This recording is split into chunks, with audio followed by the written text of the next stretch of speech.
Well, welcome back, everyone. I hope you had a chance to reset your computers, make some coffee, take a break, and we're excited to move on to our next session.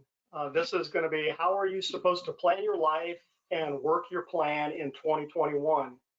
And we're very fortunate today to have our speaker, Jacey Eckhart, transition coach and author of the Next Door Project. We'll teach you how to this will teach you how to use the results from your VIA survey, a VIA, to make the year of the unknown work to your advantage, working with your natural strengths. Jacey will help you to build the kinds of habits that stick and help you move forward. Jacey, thank you for being with us, and the floor is yours. Thank you so much. I'm delighted to be here.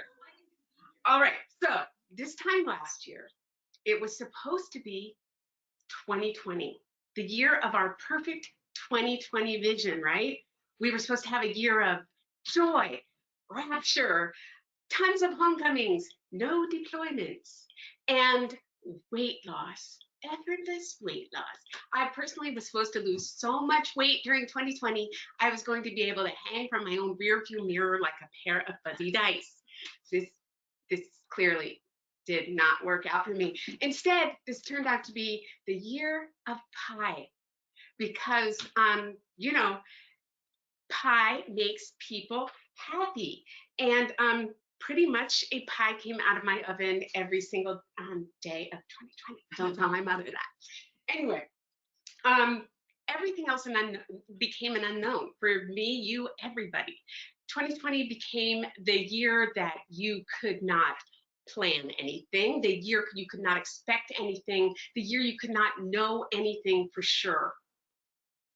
And that, so of course, this was the year your spouse made chief, which is pretty awesome. Yay, you. Great accomplishment. However, now it's 2021, and without being invited, 2021 also turned into a YOU, a year of the unknown. See how I did that? YOU? Yeah, lame. That's okay. All right, but anyway, that is why I am here. I'm Jacey Eckhart. I am a certified professional career coach, and I'm author of the Next Door Project. I work with people who are going through major life transitions. I work with people who are senior chiefs and master chiefs, captains and XOs, and they are going through that 20-year get out of the Navy transition. I work with people who are going back to school for the first time in 15 years. I work with people who are getting a creative project or a business off the ground, major things. And thanks to the military, I have been through plenty of major life transitions and years of the unknown. I am an Air Force brat. My husband is active duty Navy still after 34 years. You'd think he'd be done with it, but no. I am also an Army mom, and that makes me an Army mother-in-law and an Army grandmom, which is the good part. So for my clients and for my family and for myself, I am always looking for the good advice that's going to make the year of the unknown easier for people. There's plenty of research on this. So if you and I were together, and I really wish we were together because I can't even see anybody's face, so I'm just guessing that you're drinking coffee right now. We'd be talking about what was the advice that you've already heard. So I want you to play along with me, and I want you to fill in the blanks. So, good advice givers. So, how we hear that we're supposed to handle this year of the unknown is, the most frequent advice is eat less. That's right, you're so smart. And we're supposed to eat less, exercise more. Very good. We're supposed to drink, not bourbon, water. You're supposed to be drinking water. We're supposed to be sleeping better. We're supposed to be accepting the new normal. Very nice. And my favorite, you are supposed to let go. Like I have let go of anything ever. So you're not going to be surprised to hear that I am not in favor of any of this advice. So you can count on me not to say any of those things or tell you how to be. Because as a military sociologist, I think that that kind of advice is meant to shape behavior in a certain way. And it is secretly telling you, it is code, that eat less, drink less thing. Are you kidding me? It is telling you, be someone else. Be someone who doesn't mind getting interrupted 40 times a day when you're trying to work. Be someone who loves to teach calculus when you've never taken calculus. If there was a class called Meet Cute Boys, I would have totally aced that. No. It is trying to tell you to be someone who responds to stress by creating a home gym instead of making a homemade apple pie. I think I'm right on that. So anyway, those things are all code for, if you only tried harder, girl, this wouldn't be so hard. And I think that's just plain silly. As military spouses, we know that when, this is so true all the time, when demand goes up, resources go down. When there's more to do, there are less people to do it. And this is more true during the year your spouse makes CPO than any other year. It is a life-changing year. And I know that there are people in your professional circle who are probably saying, yeah, your spouse made chief. Well, yeah, that's their professional accomplishment. However, in military life, what we know for sure is that this is also a signal to you as a family. It is telling you that you're all through the beginning stages of Navy life. You're through that beginning, and now you're in the meat of it, unless you're a vegetarian, and then you're in the portobello mushroom of it, baby.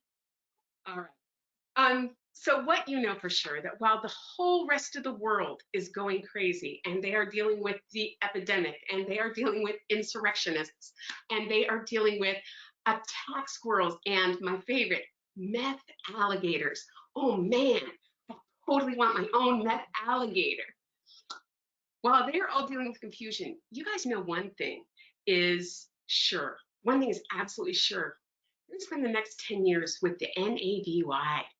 And I say, great. Oh my gosh, we totally need good-looking people like you. We especially need them to attend Navy balls, because otherwise I'm just sitting around with Christine Grady pulling my hair out. Just saying. So, however, when I was in your spot, and my husband and I have been married about 10 years, and all of a sudden we got that kind of promotion that means that the Navy is going to be a semi-permanent part of your life. I wasn't nearly so enthusiastic about it, because it sounded like a lot more work to me. It sounded like more moves, and I don't know about you, but I was already tired. What I wanted was that kind of promotion to come with a little bit of magic. I wanted something about it to mean that my children would become so much smarter that they could actually operate the dishwasher well enough to put a dish inside of it. Miracle. I would have liked it to come with, instructions from the ship to send my husband home in time to drive the kids to swim practice. Remember when we used to do that, swim practice? Yeah. I wanted it to come with maybe like a third arm would grow out of my neck so that I could do all the work my boss thought I could do. Well, fortunately, I didn't grow the third arm because I don't have any sweaters that would really accommodate a third arm. So even though I knew for a fact at that point, because you have a couple of kids, you have a job, you don't have any room for anything else. However, I knew the Navy was going to demand something new from me. Okay, and I love my husband like the sun. So I wasn't going to let him down, but man, I wasn't looking forward to it. And I knew that the Navy was going to require me to hold the center of my family while he went in and out. And to hold that center, not with desperation, but with hope. With hope. And that's grown-up stuff, hope. That's like, you can't do hope when you're 20s. You have to at least wait till you're 30 to start doing hope, because you're generating hope for other people. And it's a seriously powerful thing to do. From this past year, we all know that the biggest enemy of hope is uncertainty. Uncertainty empties hope out of everything. Mention the word COVID, and hope just drains out of the room. When I looked around at who was going to be the hope generator in my family, there was just little me, little tired me. And so what I figured out was exactly what you're going to figure out. In the year of the unknown, in the year of the YOU, little YOU is already enough. You don't have to be more, you already are more. The secret that worked for me that I want to share with you guys today and apply it is the secret that can work for anyone at this stage of life. You have to have enough life experience to be able to really use these tools. Otherwise, it's just fun for kids. And this isn't fun for kids. So what we're going to talk about is working in the area of your natural strengths, who you already are, which is why I asked everybody to take the VIA survey, the Values and Action Survey. If you did take it, go ahead and get your results out. If you did not take it, don't have a fit, because guess what? I already like you. I'm going to walk you through. You don't have to do anything about this, but you might want to enjoy taking it later, because they have really good newsletters that are very nice hope producers. So the Values and Action Survey. If you don't know this survey is one of the most tested personality surveys out there. And I love personality things. I love the Enneagram. I love MBTI. I love all that stuff because I like individual people. So this was invented by, and part by Marty Seligman, who's the founder of the positive psychology movement. He also worked with a partner, but I can't remember the partner's name off the top of my head. So I know some of you are going to look that up, but he's there. The other guy is there. Already 11 million people have taken this, and it has literally been taken in every single country in the world. Its effectiveness has been tested and printed in peer-reviewed journals, which is always what you're looking for when it comes to research. And it's been shown to boost people's confidence and help them accomplish their goals. Good for us in that CPO world. It has been shown to increase happiness and decrease stress. Key. Most importantly, it's been shown to help people manage problems better. And I really think that's what the chief years and the leadership years are all about. It's about being able to manage problems as they come up and not let them derail you from what you want as a family. So if all these people worldwide have taken personality tests, and I know a lot of you have taken personality tests already, why don't people use them? Because that would seem kind of obvious. Well, it turns out to be three things. One is you have to actually remember what your strengths are. You can't just read over a list and remember it. People don't do that. The second thing is you have to be able to see the big picture, which is why I think you need to be a grown-up to be able to use these things. And the third thing is you have to actually do it with intention. You have to decide to do it and then do it, and not just react to things, but act ahead of time. So luckily for me, you are not most people, because you are a CPO spouse, and that tends to show, see, this is that military sociology thing coming back, tends to show that you self-selected into that group. If you are going to sabotage your husband's career or your wife's career, believe me, you would have done it already. You're not going to do it now. You're still not going to do it now. But you're a self-selector who knows you can handle this life, and you know that you are the kind of person who can marry the kind of tough person it takes to be a chief. So if you got your results out now, we're going to take a look at what those 24 strengths are. If you didn't get it in the materials for this class, I put up a chart, and so you can just download that, or you can just listen to the wonderful sound of my voice. So the 24 types, as fast as I can, are, and remember, you have a little bit of all these types. We all do. We all have all 24 types. So in alphabetical order: appreciation of beauty, bravery, creativity, curiosity, fairness, forgiveness, gratitude, honesty, hope, humility, humor, judgment, kindness, leadership, love, learning, perseverance, perspective, prudence, self-regulation, social intelligence, spirituality, teamwork, and zest. That's what they are. Okay, so what are the best ones to have? The best ones to have are whatever your top 5 are. All of these things in all the countries in all the world, these are the things that humankind thinks are great values to have. So my My top 5 are, ta-da! You can't read them because they're backwards. It's creativity, of course, curiosity, love and be loved. Isn't my husband so lucky? Appreciation of beauty and social intelligence. So if you and I were in the same room, I'd be going around and looking at everyone's list, and I'd be saying, "You're amazing," because I say things like that just to make myself happy. I would be going around saying, "No wonder you are so fit because you have that set of skills. No wonder you are so much fun. You have that set of skills." Then I would be tricky and I'd say to you, okay, I want you to go around the group and I want you to find someone who has your same 5 skills. And then I'd send you out there, and because you're all nice people and dutiful and humoring me, you would go look and you would find no one. You would not find a single person in the room who had all 5 of your skills, because the odds are 1 in 42,000 that you'd find someone with your exact 5 skills. For the rest of your time in the Navy, when you go around and meet other Navy spouses, you're always going to think to yourself, no one here is like me. Well, duh, because the chances are 1 in 42,000. We are each unique, and we have unique lives, and we bring a unique set of strengths to the military. There is no one way to be, and that's one of the things I've always enjoyed about military life is it's good to be me, and it's good to know you too. So, is it any wonder in the year of the unknown that there are no 2 people you know that are handling this alike? And I know that in our social media, there's all those gurus who are like trying to pressure you into doing it like them. And oh my gosh, the moms who are like the perfect moms are just, I'm just saying, my kids would be playing in the mud more often. I'm just saying, don't do worksheets.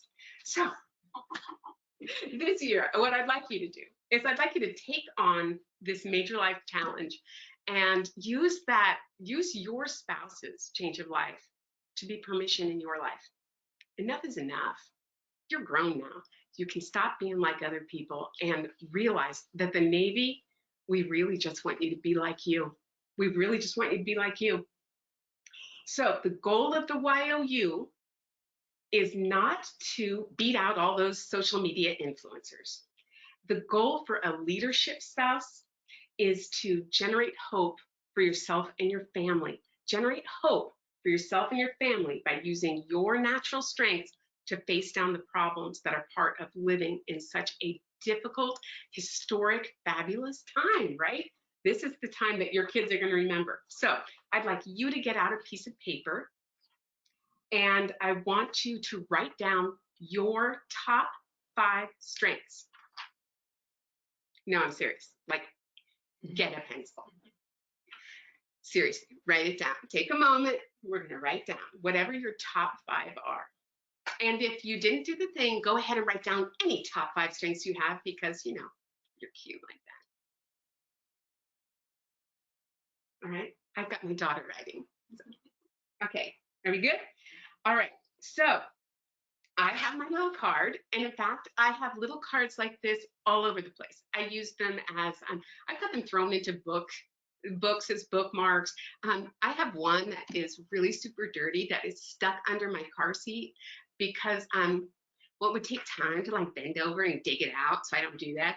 But the reason I do it is because just reading your list of strengths has been shown, and this is research, has been shown to lift your mood. And we all know when you're driving around a really filthy car, sometimes you need something to lift your mood. Okay, so here's my little card. And so how would I use these strengths to solve my problems? Now let's take that whole perpetual weight loss and pie eating problem that I was talking about at the beginning. When COVID started, I was definitely using pie as my coping mechanism because creativity is my jam. Every day I'm making something, I'm happier. I know that about myself. It's been true my entire life. And because love is one of my strengths too, I was getting jazzed on that pie from my husband because he loves pie. He honestly thinks pie is love. And that's why he's very easy to be married to.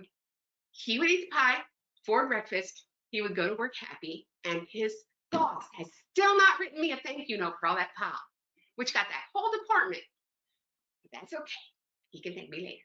So, well, now it's January, and we've got a vaccine on the way, and everything's going to start being more normal this year. And I need to lose the same weight I needed to lose this time last year. So, how am I going to do it? Now, I know some of you are out there saying, well, you got to eat less, exercise more, and drink a lot of water. Like you have to drink 128 ounces of water. I'm like, hold it, lady, whose top strength is self-regulation, prudence, and perseverance. Because guess what? Those are my bottom three strengths. I barely have enough perseverance to brush my teeth like every single day, right? I can't possibly lose weight this way, but I've got these strengths that have nothing to do with weight loss. These are not the weight loss strengths. However, so let's think through that. Creativity. I do like to cook because it's making things. And so I could, if you cook more than eating out, then you're losing some weight. Also, curiosity, new recipes, like recipes that don't involve butter, sugar, and lard. Those are like much better. And then appreciation of beauty, which means like bright colors, right? So I got together with my friends because I have social intelligence and I know I'll do things for my friends. I won't do things for myself. And I got out all the bowls that I got from Japan. For those of you who are stationed in Sasebo at some time, you know you got a dozen of these things around. And for those of you who weren't stationed in Sasebo, Marshall's, $5.99. Okay. The great thing about a Blow My Bowl is you put a salad in there, and all of a sudden you're thinking to yourself, you know what that needs? Red pepper, yellow pepper. How about some tomatoes in there? And so then I take a picture, send it to my friends. Now they're all, I always have best friends who are self-regulation is their number one because I'm just so attracted to that. They're all using Lose It. And so I'm sending them, I'm going to eat from these 3 blue bowls in a day. And they send me like little praises. And I'm like, ooh. So for the first time, I'm actually sticking to a diet because it's not about denial, because I don't do that. It's about beauty. Totally different way to do it. Now you can solve other problems, the problems of being a chief spouse, the same way, by using your strengths, not someone else's strengths. And I know you're going to hear a ton of advice about how you should do this. And what I want to do is invite you to do this well. So let's take the problem. Somebody asked earlier about what they were supposed to wear to a ball or what their expectations were. So what I want you to hear is expectations are so 20th century. What we've got in the military now is an invitation, right? We're inviting you to come, because if you don't come, then it's just a bunch of people sitting around in uniforms and they do that all day. Boring. We want you there for the fun of it. So let's say that your problem is, I gotta go to this ball. My husband wants me to go to this ball. My wife thinks it's a good idea for me to go to this ball. Great. Okay, so you have different strengths. If you have appreciation of beauty, then you're gonna say, well, I guess you could say when in doubt, wear black, but I always say when in doubt, wear red. But also appreciation of beauty is what causes me to say, Jacey, 8 inches of cleavage is too much cleavage. Cover that up. Well, not all of it, some of it. A bit, okay. Most of it. All right, so appreciation of beauty would be that.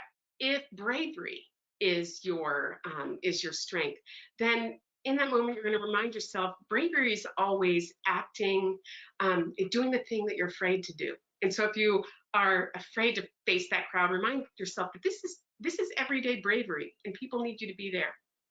Let's say that your gift is forgiveness. Oh, I totally need you to come to the ball because you're going to forgive all the stupid things I say over the course of the ball. I need you to spread that forgiveness through the room. If your gift is gratitude, then you are going to be the one who's always saying to the wait staff, thank you so much for what you've done. This is a beautiful job. The organizers need to hear that kind of gratefulness because they hear so many complaints the rest of the time. We need you there.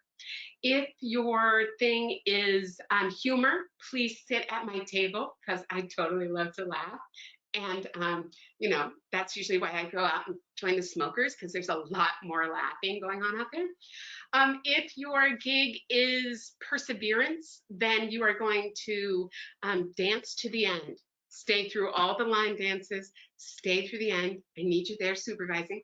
If your gig is prudence, we need you there because there are people like me who think it's a good idea to swing from a chandelier, and that's not safe. Let's just face it, it's not safe. I need you to talk me down. If your gig is zest, that means you get a lot more, you make everything you do a lot more fun. So I know you are the person who's going to teach me the line dance that I don't know yet.